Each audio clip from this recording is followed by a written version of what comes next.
말씀 보겠습니다. 오늘 본문 중에서요. 8절 말씀을 보겠습니다. 8절. 바울이 회당에 들어가, 여기 회당은 어디죠? 에베소죠. 바울이 3차 선교를 하는데 그 3차 선교의 중심이 에베소입니다. 그래서 항상 그 전도는 유대인에게 가서 먼저 하잖아요. 그래서 유대인이 모이는 데가 회당이죠. 회당에 들어갔습니다. 그 안식일 날 이제 설교를 하게 되는 거죠. 얼마 동안요? 석 달 동안. 그 석 달이면 매 주일마다 하면은 적어도 한 달에 4번이면 한 10주 이상, 3, 3구 한 10주 정도. 그러니까 상당 기간 회당에 가서 말씀을 전할 수 있었어요. 그러니까 이 얘기는 뭐냐면 한 번, 2번 들어보고 야, 너 이단이다. 그만해라. 이렇게 하는 경우가 대부분이었거든요. 그러니까 한 석 달 동안 지속적으로 회당에 가서 설교했다는 얘기는 그래도 나름대로 들었다는 얘기입니다. 그 다음에 뭐 했습니까? 강론하며 권면하되 그랬죠. 강론이란 얘기는 이렇게 설교를 하는 건데 설교를 조리 있게 이해를 시킬 수 있도록, 그러니까는 구약 성경이 이러이러 했으니까 바로 예수님 십자가는 이런 거다. 뭐 이렇게 해서 강론을 해서 전부 다 알아듣게 이렇게 설명을 한 거죠. 그 다음에 이제 권면하며라고 하는 말은 뭐냐면 그러니까 이해할 수 있어. 그러니까는 예수님을 영접할 수 있어. 이렇게 해서 설득을 해가지고요. 이제 결신을 시키는 거예요. 우리가 전도할 때 보면 조금 얘기를 하잖아요. 전도할 때 예수님이 이런 분이고 내가 예수 믿고 나서 이렇게 변했고 이렇게 하잖아요. 그래서 너도 믿어라 이렇게 얘기하죠. 믿어라 얘기할 때는 믿거나 말거나 라고 하는 게 아니라 교회를 가게 되면 내가 뭐 해줄게. 뭐 이렇게. 그리고 나중에 화나면 뭐죠? 너 안 믿으면 너 지옥 간다. 이렇게 해서 우리가 또 확 하겠다. 이렇게 해서 이제 마지막에 이제 강권해가지고 이제 결론을 내려고 하는 거. 그게 뭐냐면 권면인 거예요. 그래서 바울이 강론도 하고 권면도 했습니다. 그랬는데 뭐죠? 석 달 동안 어떻게 해요? 담대히라고 하는 말은 바울이 기가 죽지 않았다는 얘기죠. 근데 이 말은 어디하고 비교되는가 하면 2차 전도의 마지막이 고린도예요. 근데 고린도에서는 분위기 상당히 안 좋았어요. 그래서 바울이 굉장히 많이 유축돼가지고 많이 이렇게 염려하고 그랬거든요. 그때는 이제 주님께서 환상 중에 나타난 거죠. 바울아 염려하지 말고 두려워하지 마라. 담대하게 말씀 전해라 이랬죠. 그러니까 이제 고린도에서는 많이 위축이 돼 있었는데 에베소 와서는 바울이 굉장히 활발하게 담대하게 아주 힘있게 말씀을 전했다 이렇게 보고요. 그 다음에 이 말씀의 주제는 뭐냐면 하나님 나라에 관하여 그랬죠. 하나님 나라라고 하는 얘기는 결국에는 하나님의 통치, 그리스도 하나님의 메시아, 구원. 그러니까 구원이 어떻게 이루어지는가? 그게 하나님 나라다 얘기죠.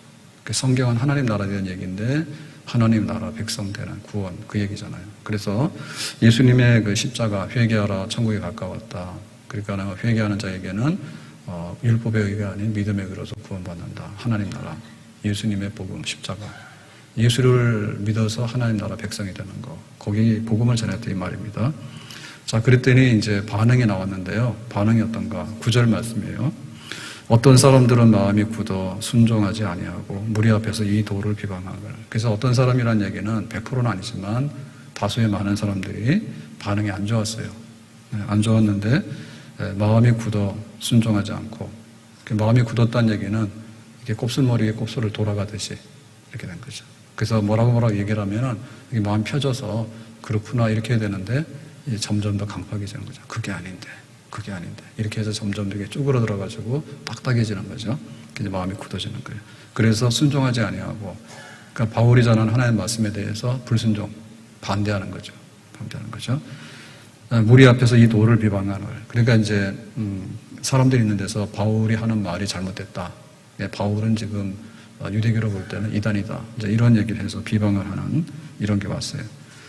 그래서 여기 지금 마음이 굳어져 가지고 반대한다고 하는 얘기는 이제 우리가 어떤 야채 같은 게 있잖아요. 식물이 있잖아요. 과일도 있잖아요. 근데 이 과일이 제대로 이렇게 밭에 있을 때는 다 싱싱하고 괜찮잖아요. 또 가정주부들은 은혜가 많은 것 같아요.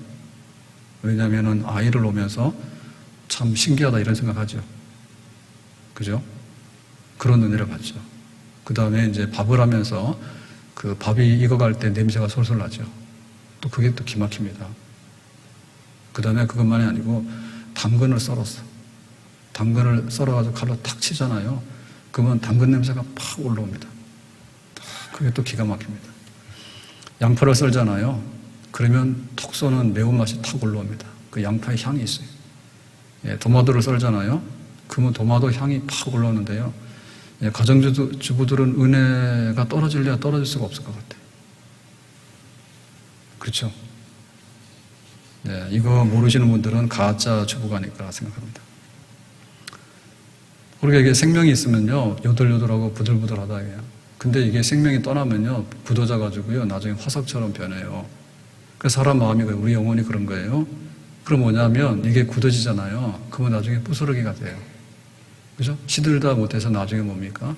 다 이제 완전 건조돼가지고 생기가 하나도 없으면 부스러지잖아요. 과일도 마찬가지 아니에요. 쭈그러들어가지고. 오이가 얼마나 좋습니까? 건강에. 근데 그 오이도 놔두잖아요. 그러면 오이 이만한 게요, 쪼그러들어요. 쭉 쪼그러들어가지고요, 볼품이 하나도 없어요. 그것이 뭐냐면 영적으로 볼 때 하나님 앞에서 나중에 그 벌받는 하나님의 심판대에 갈 때 정말 예수 믿어서 싱싱하고 아주 향기로운 사람들은 살아있는 거지. 근데 만약에 그게 없어서 이게 굳어져 가지고 나중에 부스러지잖아요. 그럼 뭐가 되죠? 이거는 완전히 쓰레기 폐기 처분되는 거잖아요. 그 하나님의 심판 앞에 섰을 때 복음을 받아서 부드러운 사람은 좋습니다. 근데 그거를 아니다 한 사람들은요, 나중에 보면 이렇게 하면 또 간 부러지게 되고 나중에는 이게 가루가 돼서 폐기 처분된다. 그렇게 볼 수 있어요. 그런 상황들이에요. 그래서 우리가 이렇게 야채 같은 거 다루면서 당근 향이 기가 막힙니다. 토마토 향도 기가 막힙니다. 그래서 커피가 무지하게 비싼 거예요.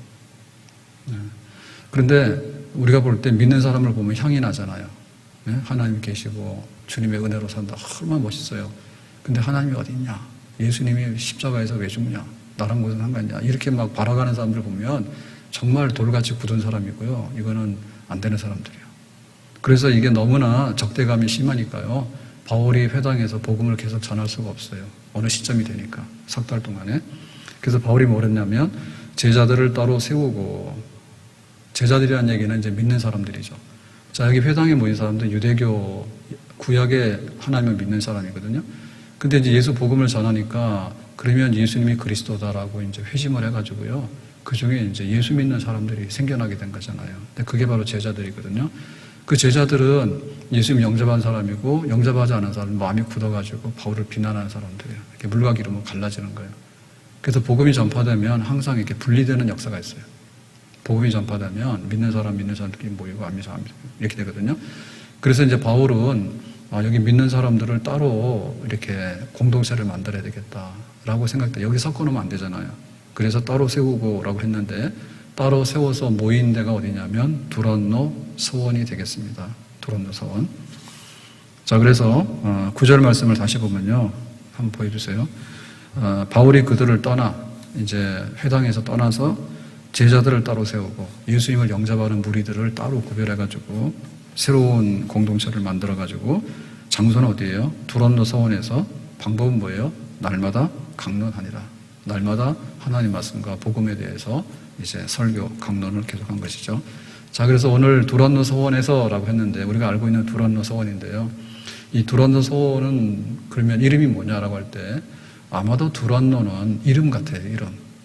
이름이에요. 근데 이 이름은 서원이라는 얘기는 가르치는 곳이다 이렇게 여겨지잖아요. 그러니까 이 학교 같다 생각이 듭니다. 학교.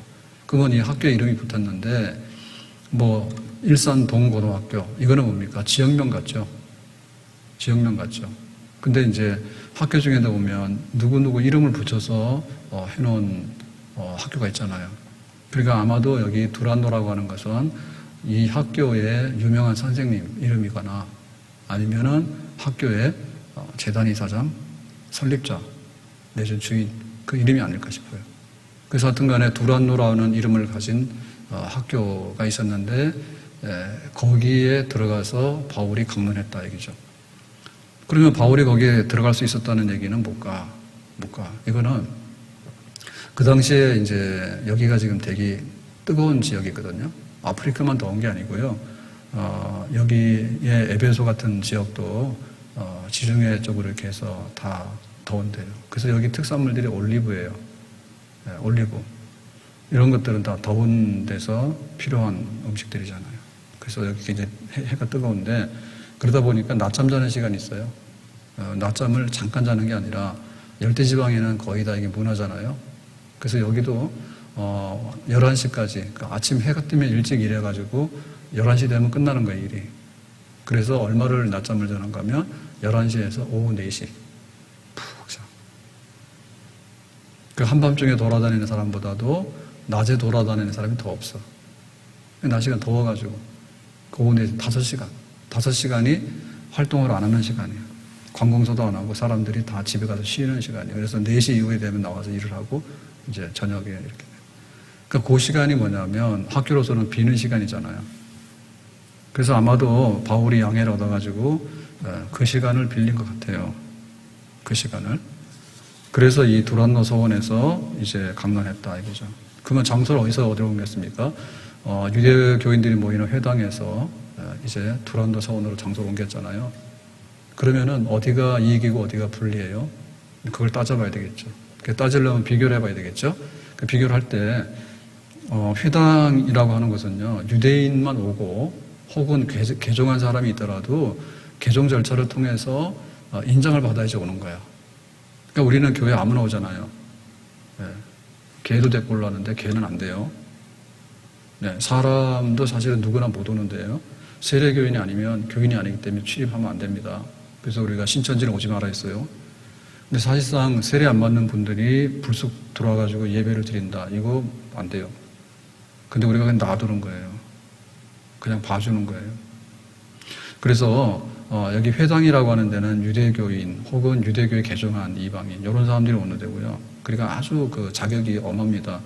근데 여기 지금 두란노 서원이라고 하는 데는 원래 이방인들, 원래 유대인이 아닌 사람들이 모이는 학교라고 보이잖아요. 그러니까는 이 장소는 그냥 이방인들이 주로 출입하는 데지. 회당은 유대인들이 출입하는 데고. 그래서 굉장히 뭐가 있다고요? 여기에 들어오고 나가고 하는 데 있어서 개방성이 있는 거죠. 개방성. 누구나 그런 거 뭐 유대인이냐 아니냐 이런 거 가리지 않고 올 수 있는 그런 장소. 그 다음에 이제 시간도 굉장히 차이가 납니다. 회당이라고 하는 것은요, 안식일 날 모여서 예배 드리는 곳이에요. 그러니까 안식일이라는 얘기는 딱 일주일에 정해진 날, 그 시간이잖아요. 근데 여기 에베소 서원은 뭡니까? 그냥 날마다, 날마다. 안식일 날은 학교는 쉬겠지만은 평일날 항상 문을 열고 사람들이 모이는 곳이죠. 그래서 시간적으로 볼 때도 뭐예요? 개방성이 있는 거죠. 매일같이 그런 데죠.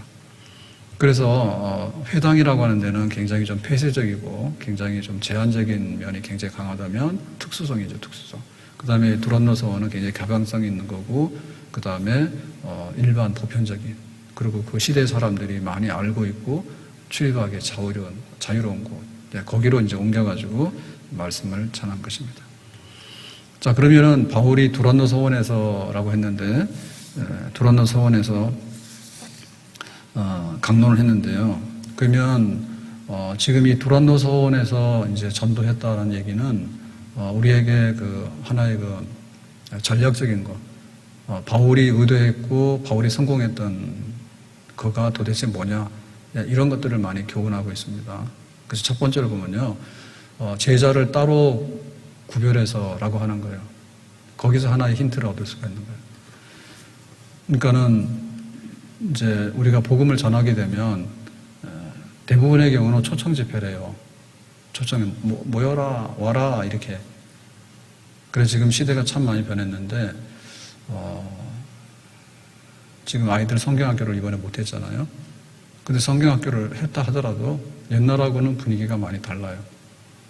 옛날에는 어땠냐면 방학이 되면 그 성경학교가 동네 큰 잔치였어.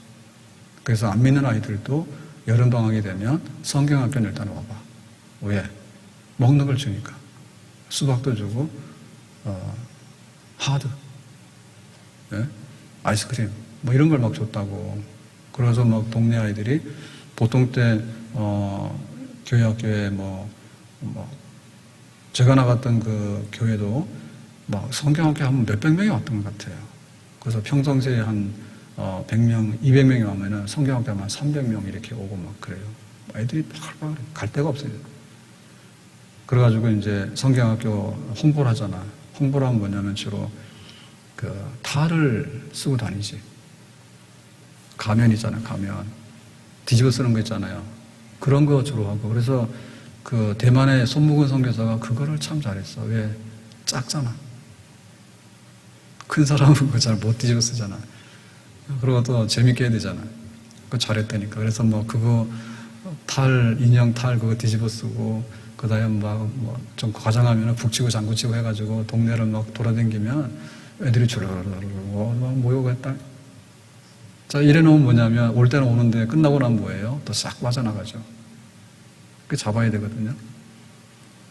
지금 우리도 마찬가지예요. 등록시키는데요. 등록 인원하고 교회 출석 인원하고는 차이가 많아요. 등록 인원은 많은데 카드 100개 받아놓으면 정착하는 사람들이 많지 않아요. 그리고 제대로 정착이 되려면 세일 정착을 해서 이게 딱 이렇게 들어가야 되는데요. 옛날에는 10명이 등록하면 한 7, 80%가 세일에 다 참석을 했어요. 근데 지금은 한둘도 잘 안 해요. 그만큼 교회 안에 딱 들어와서 뿌리를 내리고 또 이제 우리가 훈련을 하잖아요. 훈련해가지고 성경 공부를 하고 그다음에 제자 훈련해가지고 그렇게 다 다졌다고. 그러니까 바울이 이제 너희 예수 믿을래 해서 모아놓고 그다음에 나는 간다 해서 가버리고 이렇게 해서는 안 됐다는 얘기지. 그러니까 따로 구별해가지고 제자 훈련을 시켰다. 그러니까 이거가 우리가 빠뜨려서는 안 되는 부분이에요. 그러니까 우리는 뭐라고요? 그냥 내가 교회 와서 등록했다, 세례받았다. 그게 중요한 게 아니라 훈련받아서 제자로서 따로 구별되게 세워져야 되겠다. 아멘? 그 부분이죠. 그래서 초대교회를 보면요. 사도행전 2장 42절에 보면 그랬습니다. 그때 오순절날 성령이 강림했을 때, 충만했을 때 3,000명이 예수를 믿었어요. 예루살렘에. 그들이 사도의 가르침을 받아. 그들은 이제 3,000명. 오순절날 성령 강림해서 3,000명. 사도의 가르침을 받아 서로 교제하고 떡을 떼며 오로지 기도하기를 힘쓰니라. 그래서 가르침을 받아라고 하는 부분이 뭐냐면 따로 구별해서 모여서 하는 훈련이고 공부다 이거죠.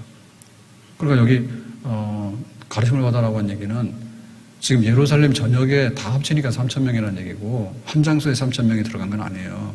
그러니까 가정마다 가정교회잖아요. 처음에 집집마다 이렇게 모일 때 소그룹, 셀 모임 이런 데서 이제 성경을 제대로 가르쳐서 예수 믿었다, 성령 받았다. 근데 왜 예수님이 십자가를 또 우리가 믿게 되면 어떻게 이런 것에 대해서 자세하게 훈련을 시키고 가르친 거죠.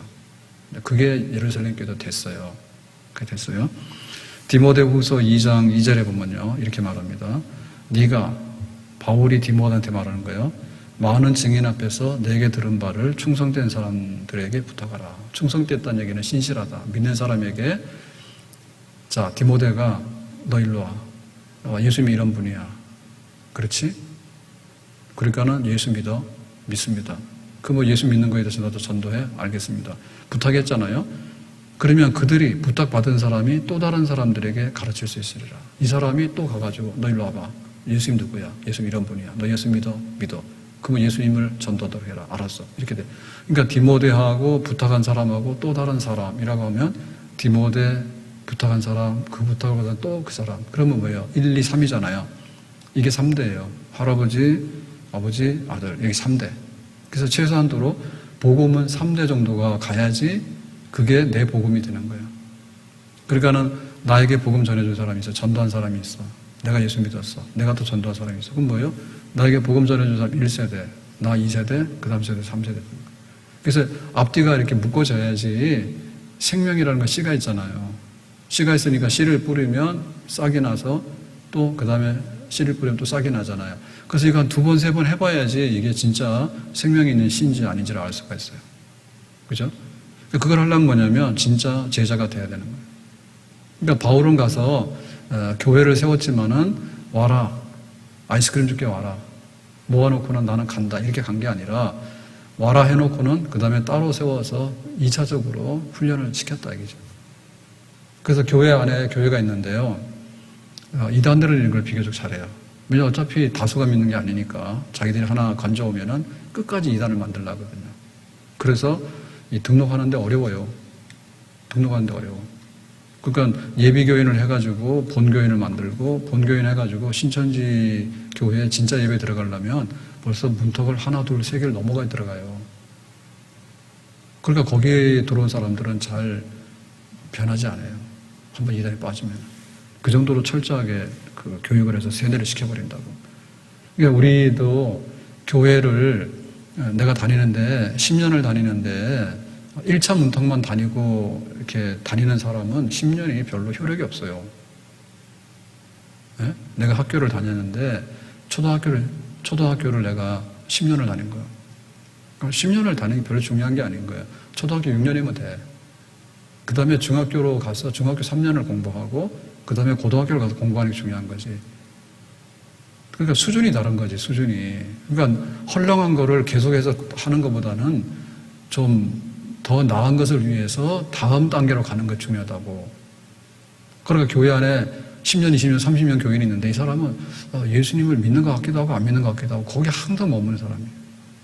예배는 드리지만은 복음이 뭐고 내가 왜 예수를 믿고 너 예수 믿어봐라. 이 말을 못하는 사람이에요. 훈련이 안 돼가지고. 그러니까 그렇게 지루하고 오래 할 필요가 없는 거예요. 아셨어요? 우리가 운동하는데 걸어가서 이렇게 산보하는 게 제일 쉬운 운동이죠. 꼭 안 하려면 그거라도 하란 말이에요. 밥 먹고 있으면 소화가 안 된다니까. 바로 소화제를 먹고 말이야, 막 야단법석 하는지 몰라. 그러니까는 일어나서 즐겁게 활동을 해야 돼. 바빠가지고 밥 먹고 나서 그 자리에 앉아서 막 책 읽고 뭐 하잖아요. 그러면 소화 안 됩니다, 진짜. 젊을 때는 모르는데요. 웬만하면은 소화 안 되는 게 정상이에요. 왜냐면 피가 전부 다 위로가 있잖아요. 소화시키느라고. 이것도 힘든데. 근데 막 머리를 막 쓰잖아요. 그러니까 피가 거꾸로 막 올라가잖아요. 그러니까 제대로 되겠어요? 그래서 편안하게 휴식을 하거나 아니면은 그냥 걸어다니는 게 좋아. 걸어다니면은 그냥 위에 있는 게 술술술 내려가. 걸어다녀서 흔드는데 위가 거꾸로 올라가겠냐고. 물구나무 쓰냐고. 술술술 내려가. 소화 잘 되지. 그리고 또 기분이 좋잖아요. 기분이 좋잖아요. 그런데 산보 아무리 해봐야 좀 빠른 걸음 걷는 것보다 못해. 그래서 말은 좀 애매한데 등에 땀이 날 정도로 빠르게 걸으세요. 이렇게 돼 있다니까. 그래서 사람들이 그걸 싫어해. 어슬렁 가다가 말다가 그거 백날하느니 그냥 안 하는 것보다는 처음에 좀 하는데요. 한 5분 10분 지나고 나면 좀 빨리 걸어서 땀이 날 정도로 해야지 그게 또 걷기가 된다 하잖아요. 꼭 바꿔야 된다니까. 단계를 바꿔야지. 그거보다는 뭐냐면 막 근력 운동도 하게 되고 그 다음에 이제 등산 계단 올라가는 거 이런 거 하게 되면은 좀 강도가 세잖아요.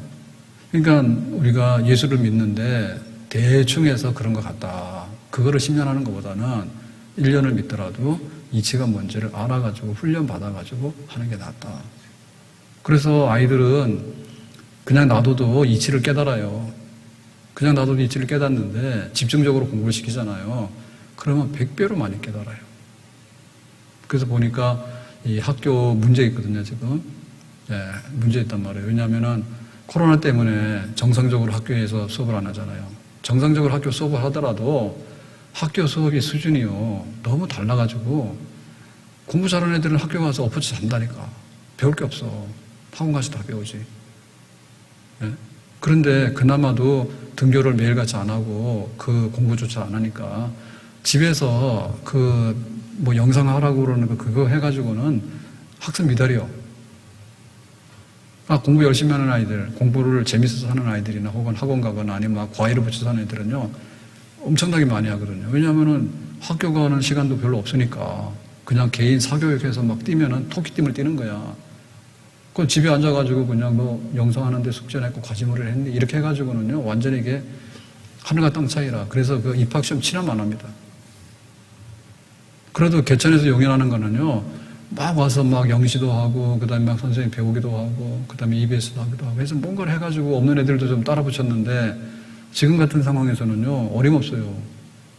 부모가 관심을 가지고 막 투자를 해가지고 교육을 하면 얼마든지 많은 학습량을 하고 하지만은 그냥 팽개쳐 놓고 코로나만 안 걸리면 돼. 일주일에 한 번 학교 갔다 와. 이거 해가지고는요, 완전히 낙제예요. 그 차이 난다요. 그래서 우리도 믿는데, 정말 고마워요. 이거 우리 예평지 영상을 하잖아요. 근데 예평지 영상 하는데, 진짜 이거를 내가 학습해야 되겠다. 그리고 공부해야 되겠다. 그런 마음 가지고 하면은 좋을 것 같아. 그래서 기도할 때는 다 하시는데, 진짜로 하세요. 하시는 분은 문제가 없는데 안 하시는 분이 문제라니까. 나는 죽었다 깨어나도 주기도문에 대해서 나는 듣기 싫다. 나는 기독교 교회에 관해서 나는 하기 싫다. 알긴 뭐 알아요? 이번에 주제가 뭡니까?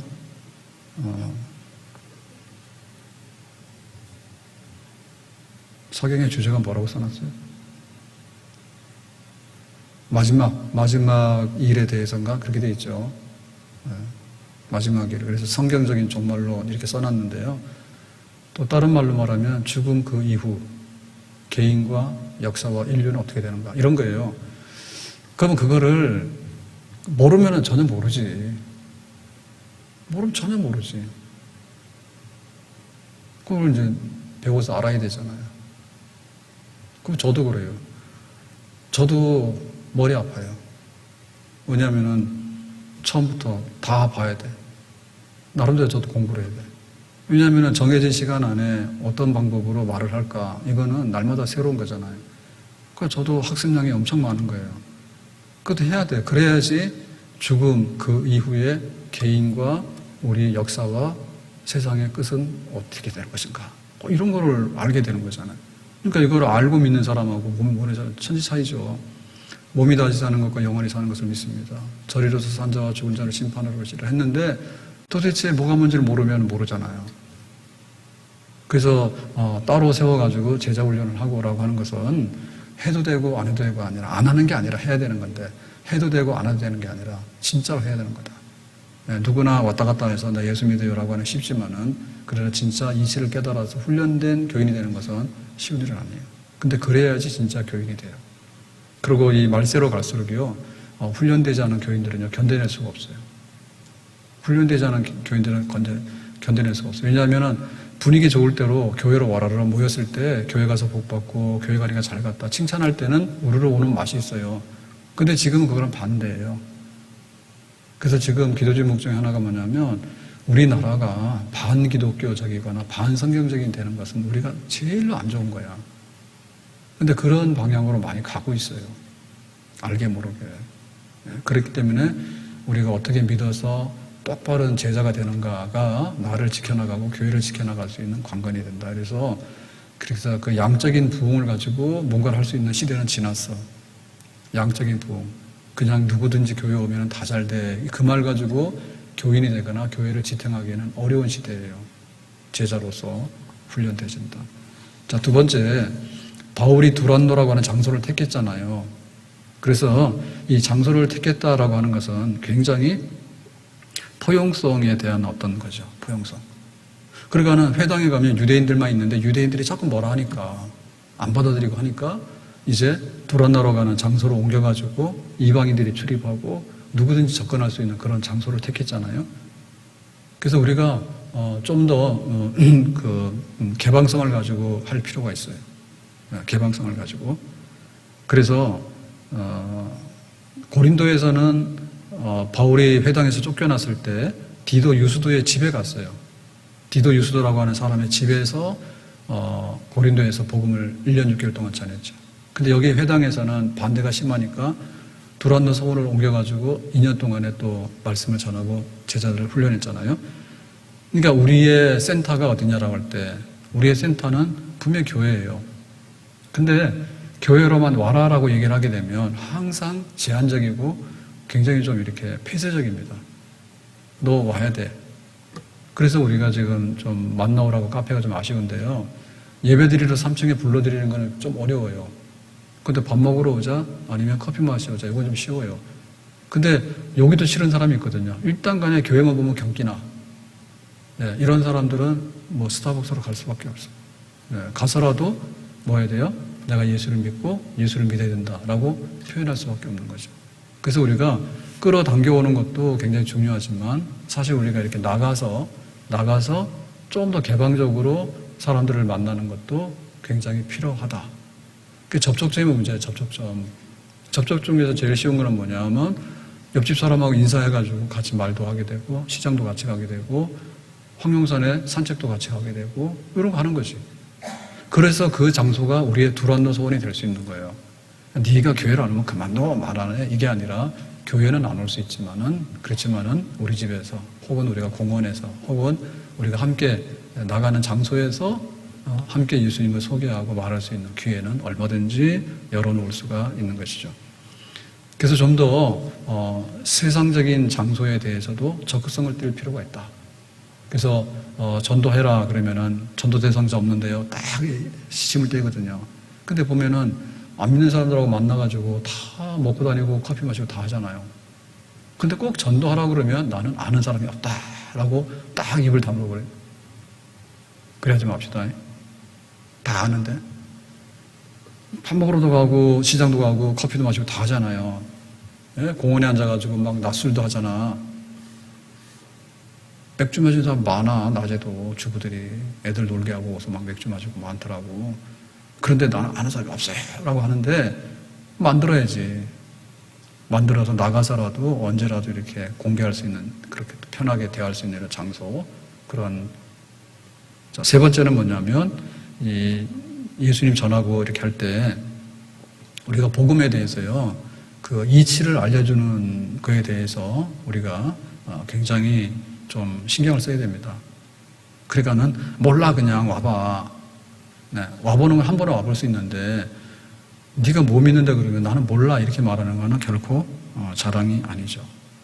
그래서 우리가 제자 훈련을 하고라고 하는 얘기는 뭐냐면 복음을 제시할 때도요, 성경을 알아야 돼요. 그래서 여기 2단에 간 사람들은요, 학습을 엄청 많이 해가지고요, 자기들이 배운 대로 막 말하는 걸 너무 잘해. 그거 잘못된 거긴 하지만은 그걸 가지고 계속 얘기를 하는 거예요. 근데 우리는 거기에 대해서 잘 몰라요. 그러니까 앞뒤가 맞는 얘기를 하는 것이 굉장히 중요한 얘기죠. 앞뒤가 맞는 얘기. 그러려면 뭐냐면 그 설득력이 있어야 돼. 예를 들면 간증을 하더라도 그냥 뭐 막 하는 간증보다는 알아먹으려면 뭐예요? 내가 언제 어디서 무엇을 어떻게 왜.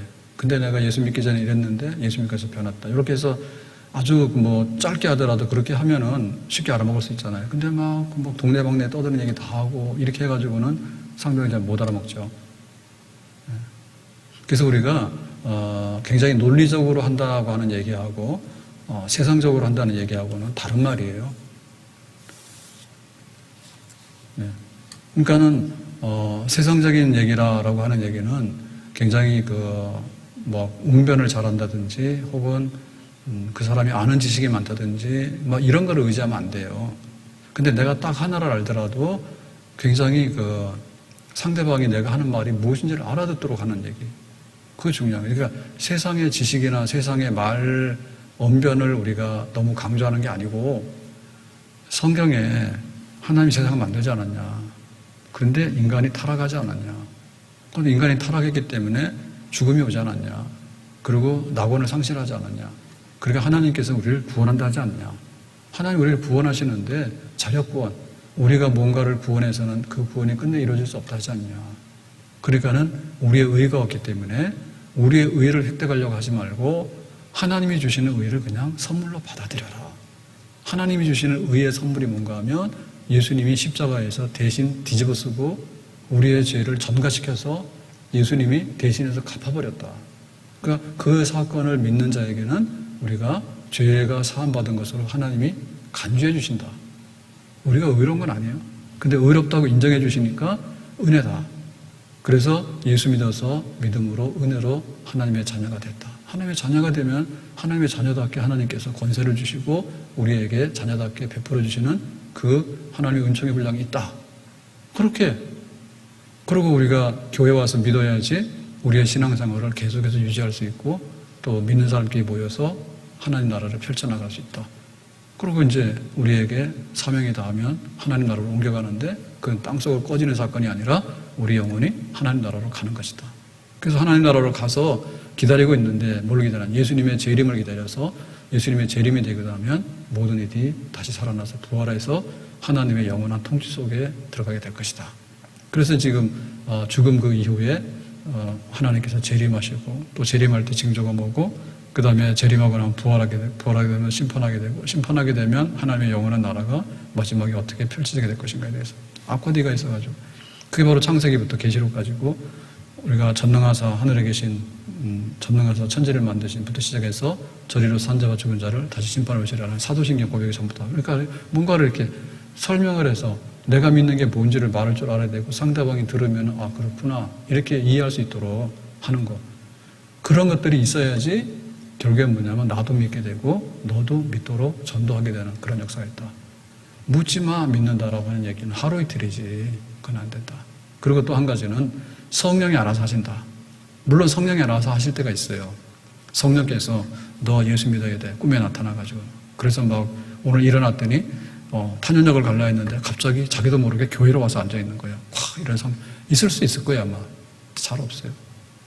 그러니까 성령이 역사하시기 때문에 모든 게 다 된다 이렇게 말하기도 아니고 하나님 말씀하신 거를 이해해서 그 구원의 도리를 알아서 또 그걸 내가 확신하게 되고 전하는 거 거기에 힘을 쓰는 거 바울은 거기에 그래서 사람들에게 그 감론해서 권면해서 그러니까 설명을 해서 설득을 해서 강권해서 했다니 그래서 우리도 그거를 아주 힘들게 여기면 안 돼요.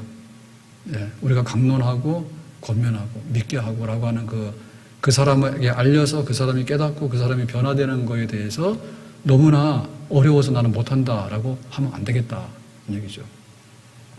자, 네 번째로는요. 지금 이 두란노라고 하는 얘기는요. 상당 기간 머물렀거든요. 그래서 우리가 여기서 또 하나의 힌트를 얻어야 됩니다. 지금 2년 동안을 두란노에서만 복음을 전했어요. 그러면은 회당에서 3개월 했잖아요. 그리고 앞뒤를 다 합치면요. 바울이 에베소에서 3년을 했대요. 그러니까 적어도 바울은 60을 못 살았습니다. 네? 그러니까 바울이 회심하고 복음을 전한 기간이 그리 많지 않거든요. 근데 그 기간 중에 두란노에서만 2년 이상을 머물렀어. 두란노에서만. 그러니까 상당히 장기적인 기간이에요. 지나가다가 복음 전한 데가 많거든요. 1주, 2주 해가지고 지나간 데 많은데 장기 사역한 데가 고린도하고 에베소예요. 네, 고린도에서 회당에서 쫓겨난 다음에 디도 유스도 집에 가가지고 1년 6개월 동안 전하고 좀 더 전하고 그래서 이제 고린도는 2년 에베소에서는 두란노에서 2년 회당 다 플러스하면 3년 이렇게 얘기하는 거예요. 그래서 고린도 에베소가 장기적으로 보면 한 5년이라고 하는 바울의 복음전도 사역 기간이 여기서 된 거예요. 그러니까 장기 사역이죠. 자, 그러면은 매일같이 했는데요. 한번 계산해 봐요. 자, 회당은 일주일에 안식이 한 번이지만 두란노에서 매일이잖아요.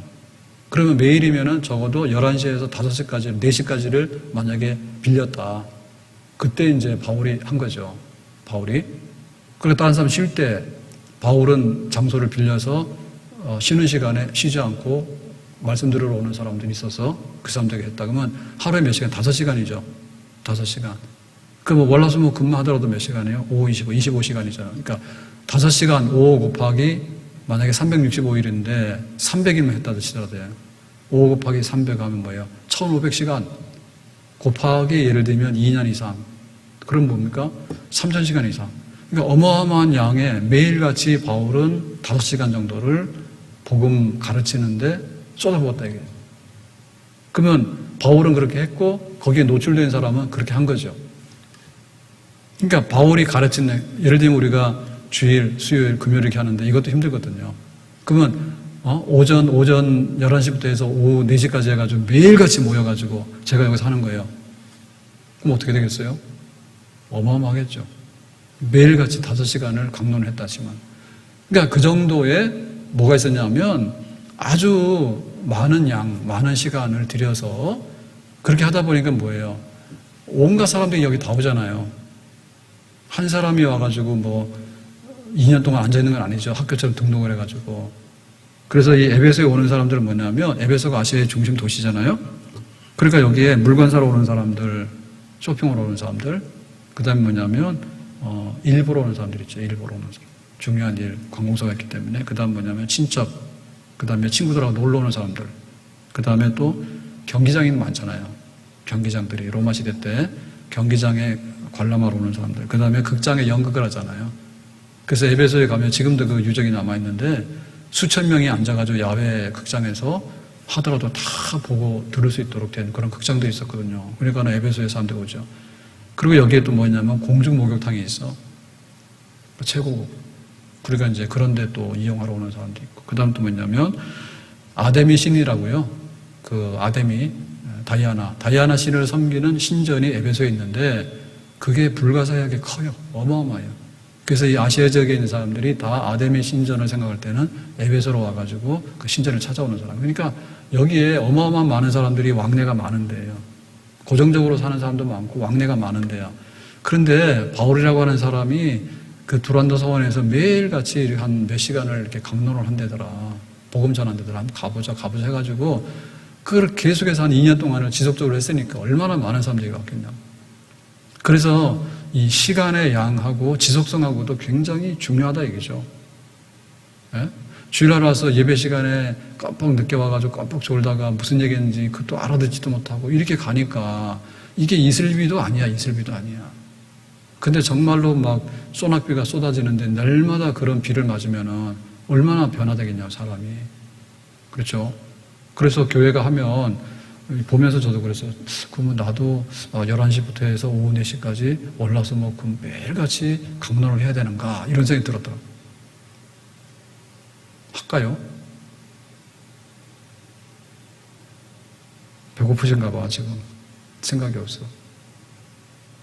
그래서 교회가 이거 아낌없어야 되거든요. 아낌없이 말씀을 내놔야 되는 거예요. 그리고 듣는 사람들도 귀에만 있으면 나도 듣고 너도 듣고 와서 다 듣고 해가지고 그 에베소가 부흥이 되고 변화가 된 거예요. 바울이 재주가 많아가지고 한 번 이벤트 하잖아요. 근데 지금 우리 유명한 가수들이나 이런 사람들은 한 번 이벤트를 하게 되면 한 번 공연하는데 그 공연하는 무대하고 막 행사하는 돈 어마어마 많이 들어. 근데 한 번 공연은 끝나버려. 상설 공연 잘 안 해요. 방송에서 한 번 나가고 그만이야. 녹화가 되기 때문에 보긴 보는데 한 번 나가고 그만인 거예요. 근데 생방송 라이브로 해서 계속해서 하는 거는요, 정말 힘이 있거든요. 그래서 우리도 교회도 그렇고 믿는 이들도 그렇고 내가 정말 학교를 다닐 때는 초, 중, 고, 대학 해가지고 지금 막 얼마나 많이 배우러 다니고 합니까?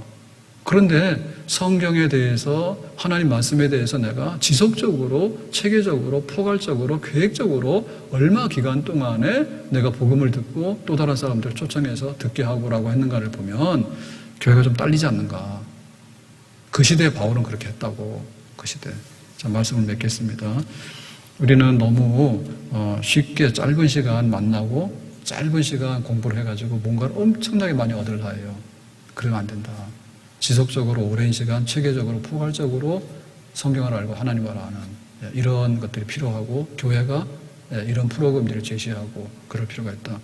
두 번째는 너무 감정적으로 해서는 안 되겠다. 바울은 구약 성경을 조금 설명해가지고 예수님이 왜 그리스도인가에 대해서 충분한 설명을 하는 일을 계속했거든요. 근데 우리는 뭐냐면 감성, 뭔가 믿는 것 같고 뭔가 은혜로운 게 있는 것 같아 라고 했는데 돌아서면 은혜로운 게 없는 것 같아 라고 변화되는 거. 그래서 우리가 이해하고 믿는 일에 있어서 좀 더 철저하게 제자 훈련하고 배우고 훈련하고 하는데 힘써야 되겠다. 그리고 말씀드린 대로 교회가 중심이긴 한데 우리가 나가서 사람들을 만나고 또 세속적인 방법이나 세속적인 장소에서도 좀 더 이렇게 적극적으로 생각할 수 있는 부분. 그래서 우리 교회가 그런 걸 하려고 많이 노력을 했잖아요. 많이 노력을 했는데 지금 코로나 때문에 오도 가도 못하게 돼버렸어요. 교회가 문을 닫아서 밑에가. 근데 교회 밑에 문을 여는 것도 여는 거지만 우리가 나가서 식당에 가든 커피를 마시든 어느 곳이든지 간에 좀 더 적극적으로 나가서 개방해서 사람들을 만나서 그들에게 예수 그리스도를 소개할 수 있는 이런 마음들, 그것이 하나의 정책, 우리의 원리가 되어야 되겠다. 아무튼 간에 바울은 두란노 서원에서 2년, 합쳐서 에베소에서 3년 동안에 어마어마한 일을 했어요. 오늘 우리 교회가 그렇게 되고 우리 성도들이 훈련된 그리고 전도할 수 있는 그런 사람들 될 수 있기를 예수님의 이름으로 축복합니다. 기도합시다. 오늘 주신 말씀과 같이 도람노 소원에서 일어났던 바울의 사역, 그 부흥의 역사가 교회 역사가 되기 원하고 우리도 훈련받고 또 훈련된 제자로서 또 나가서 일할 수 있는 사람들 되기 원합니다. 예수님의 이름으로 기도합나이다. 아멘.